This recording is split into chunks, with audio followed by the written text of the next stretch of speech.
नमस्कार बर का. धन्यवाद सगळ्यांना, आपल्या बहिणींना, भावांना, मुलींना, सगळ्यांना धन्यवाद बर का. हे ज्यूस बनवायला लागले मी भोपळ्याचं. अर्धा भोपळा घेतलाय बघा.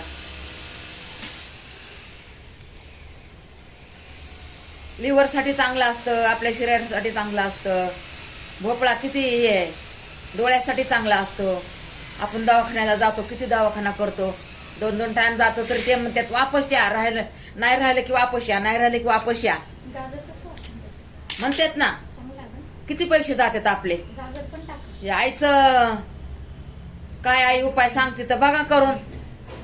आणि ज्याला काय, जे बिमार नाही ना त्याच्यासाठी पण ठीक आहे बर का. असं नाही बिमार माणसाला द्यायचं, सगळ्यांसाठी ठीक आहे.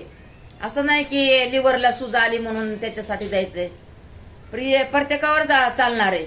जसं आपण दवाखान्यात जातो, डोकं दुखतं, अंग दुखतं, पित्त होतं, आपण सांगतो ना.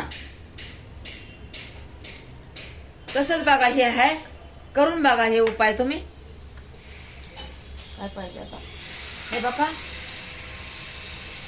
ह्याच्यात काय काय टाकते बघा. हे बघा भोपळ्याला धुवून घ्यायला लागले मी. हे बघा पाणी टाकले, जास्तच झाले. म्हणलं जाऊ दे, आपली मुलगी पिन आली या म्हणून मी जास्तच केले. आणि आपल्या पोरांना तर नको. एक भावांना काल बनवून दिलं होतं ना, काल बनवून दिलं होतं बघा एका भावाला. तर त्याला नाही का लय आवडलं बघा त्याला हे ज्यूस. हे बघा हे आवळा